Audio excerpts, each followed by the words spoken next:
Com este gabarito de alianças, o seu Jorge mede os dedos dos noivos num piscar de olhos. Não é mesmo, seu Jorge? O gabarito é rapidinho. Ele mostra na hora o tamanho exato que a aliança deve ter.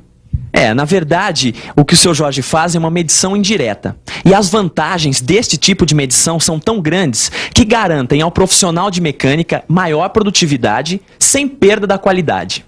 Para conseguir estes mesmos resultados, você vai conhecer nesta teleaula os calibradores. Se você quer produtividade na linha de produção, mas não quer perder a qualidade, não saia daí.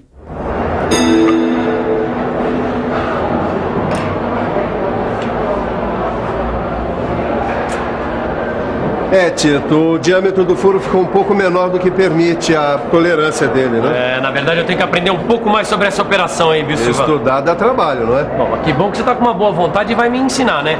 Silva, como é que você fez a medição desse furo em que eu passei o alargador sem usar um paquímetro? É que eu fiz a medição indireta por comparação, Tito. Bom, tudo bem, isso significa... Significa que se deve confrontar uma peça que precisa ser medida a uma outra de padrão ou dimensão aproximadas. Quer dizer que eu verifiquei o diâmetro do furo por medição indireta com este calibrador tampão. Bom, tudo bem, mas em que caso deve-se fazer essa verificação? Ela deve ser feita ao longo do processo de produção. Tito, em mecânica nós somos uma espécie de vigilantes das medidas. E para fazer essa vigilância, não existe arma mais rápida do que o calibrador. Sofia, e por que o calibrador é rápido? Para entender isso, você tem que saber como funcionam os calibradores. Os calibradores são instrumentos que definem os limites máximo e mínimo das dimensões que devem ser comparadas na mecânica. E por que eles são tão diferentes? Os calibradores podem ter formatos especiais, dependendo das suas aplicações. Por exemplo, para verificar roscas, furos e eixos. Até que eles são bem pesadinhos, né? É que, em geral, eles são fabricados em aço carbono com as faces de contato temperadas e retificadas. Eles são usados nos trabalhos de produção em série de peças intercambiáveis. Intercambiáveis são aquelas peças que podem ser trocadas entre si, não é? Isso acontece quando as peças estão dentro da tolerância, quer dizer, quando estão entre o limite máximo e o limite mínimo. Ou seja, passa e não passa.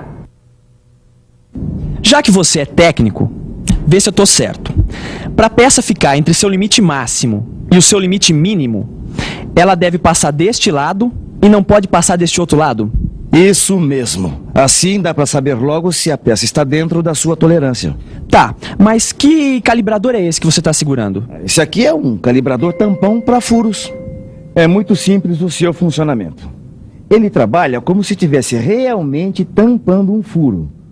O furo que tem que ser verificado deve permitir a entrada da extremidade mais longa do tampão, que é o lado passa, mas não o da outra extremidade, que é o lado não passa. E o que é esta marca vermelha aqui? Ela indica o lado não passa. Esse tipo de calibrador é, em geral, usado em furos e ranhuras de até 100 milímetros. E esse aqui, Silva? Até parece que ele vai morder a peça em vez de verificar as suas dimensões. É por isso que ele é chamado de calibrador de boca. Tito, veja que esse tipo de calibrador tem duas bocas para verificação. Mas por que isso? Por quê? É porque uma passa com a medida máxima e a outra não passa com a medida mínima. Agora repara, Tito, que esse lado que não entra tem chanfro e a marca vermelha. Esse tipo de calibrador é muito usado para verificação de eixos e materiais planos de até 100 milímetros. Bom, tudo bem, Silva, essa história de passa ou não passa é com muita ou com pouca força? Com força nenhuma. O calibrador deve entrar no furo ou passar pelo eixo com seu próprio peso, sem pressão. E como é que eu faço se eu tiver que verificar as dimensões de uma peça muito grande? Eu vou te mostrar. Nesse caso, é melhor usar o calibrador de bocas separadas. É como se fosse um calibrador separado em duas partes, é isso? Ou melhor ainda, separado em duas bocas com dimensões diferentes, onde um passa e o outro não passa. Sabe, Caio, os calibradores de boca separada são usados para dimensões entre 100 e 500 milímetros. E existe algum calibrador que seja indicado para verificações mais rápidas? Por exemplo, no caso de uma indústria produzindo a todo vapor? Claro, são os calibradores de bocas escalonadas. Eles também são chamados de calibradores de bocas progressivas e foram projetados para fazer verificações com maior rapidez. Repare que o eixo deve passar no Dmax, que é o diâmetro máximo, mas não deve passar no Dmin, que é o diâmetro mínimo. Ele é usado para dimensões de até 500 milímetros. Tudo bem. Para dimensões de até 500 milímetros, né? O profissional de mecânica usa esse modelo aqui. Mas e no caso da gente precisar fazer uma verificação de uma dimensão interna? O que usamos? Bom, neste caso usamos os calibradores chatos. Agora, este modelo aqui, também chamado de calibrador de contato parcial, é ótimo para verificações de dimensões internas na faixa de 80 a 260 milímetros por causa do seu peso.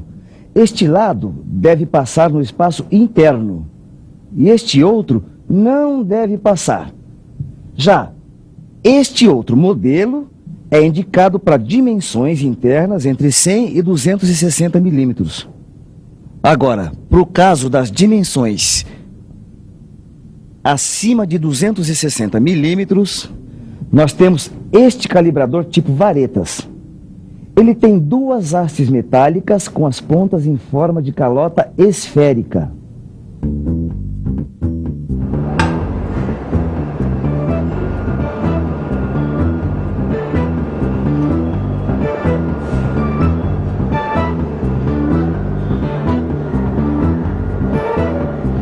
Ô Silva, eu tava pensando uma coisa aqui. Eu sei que os calibradores são uma mão na roda na linha de produção. Na verdade, eles são muito mais que isso, né? Eles aumentam a produtividade, garantindo um alto nível de qualidade. Sei, Titão, o que é que você estava pensando? É o seguinte, não seria muito caro para uma indústria pequena ou média, assim, munir a sua linha de produção com diversos tipos de calibradores? Bom, se é caro ou barato, eu não sei. Eu sei é que existe um tipo de calibrador ideal para essas empresas. São os calibradores de boca ajustáveis. Como eles têm a boca ajustável, consequentemente vão reduzir os investimentos na compra de calibradores. Ah, eu acho que eu entendi. Eles vão substituir os calibradores para diversas dimensões. Exatamente. O calibrador ajustável para eixo tem 2 parafusos de fixação, além destes pinos de aço temperado e retificado.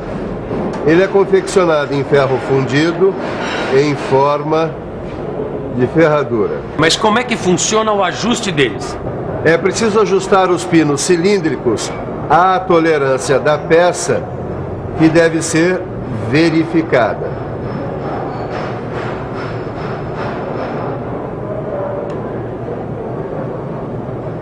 A peça deve passar pelo pino da frente, mas não deve passar pelo pino de trás. Mas Silva, com uma variação tão pequena da tolerância de uma peça, como é que eu vou conseguir regular com exatidão um calibrador ajustável? Tito, parece que você já esqueceu dos blocos padrão. Ah, que cabeça! Quer dizer que para regular um calibrador ajustável, eu vou ter que contar com o auxílio dos blocos padrão de diversas medidas e tolerâncias. Caio, por favor, você me alcança esses 2 instrumentos aqui? Pra já, Sofia. O que você está fazendo, hein? Bom, agora eu vou verificar essas 2 peças de um conjunto cônico usando o calibrador tampão e o anel cônico. A verificação simples do cone é feita tentando movimentar transversalmente o tampão cônico. Quando o cone é exato, o movimento é nulo. Depois, é preciso fazer a verificação por atrito, após ter estendido sobre a superfície do cone tampão cônico uma camada muito fina de um corante.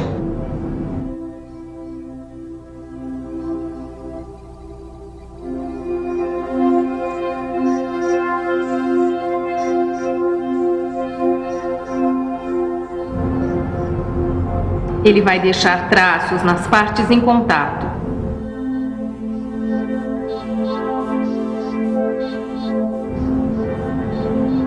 Finalmente, a gente verifica o diâmetro pela posição de penetração do tampão cônico. Esse método é de grande sensibilidade na calibração de pequenas inclinações. Agora me diz uma coisa. E se for preciso trabalhar com peças que serão montadas e desmontadas com frequência? Bom, neste caso existe este calibrador cônico Morse. Ele permite ajustes com aperto enérgico entre as peças que vão ser montadas ou desmontadas com frequência, como você disse. Tanto ele pode ser macho, como também pode ser fêmea, como este outro. É difícil pensar a mecânica sem um elemento tão importante como a rosca. E como tantos outros elementos importantes, o funcionamento da rosca depende de muita exatidão. Me diz uma coisa, existe algum calibrador que cheque as dimensões da rosca? Claro que sim. Um dos processos de verificar roscas se baseia justamente no uso de um dos tipos de calibradores de rosca. Repare, eles são peças de aço temperadas e retificadas, que obedecem às dimensões e condições de execução para cada tipo de rosca. Este calibrador de rosca é um tipo muito usado de calibrador de anel. Ele é composto por 2 anéis. Um que é o lado passa e o outro que é o lado não passa. Bom, pelo que eu entendi, este calibrador serve para verificar a rosca externa. E como se verifica a rosca interna? Bem, com este outro aqui. Repare que a extremidade de rosca mais longa deste calibrador tampão verifica o limite mínimo. Ela deve penetrar suavemente, sem ser forçada, na rosca interna da peça que vai ser verificada. É o chamado lado passa. Já a extremidade de rosca mais curta chama-se não passa. Verifica o limite máximo. Ô Silva, eu tava pensando aqui comigo, naquela história da pequena e da média indústria. Bom, será que elas vão ter que comprar um monte desses calibradores anel para cobrir as diversas dimensões? Não, Tito, pode ficar tranquilo que já inventaram os calibradores reguláveis. Por sinal, eu tenho aqui. Olha aqui. Os calibradores de boca de rolete, em geral, são de boca progressiva.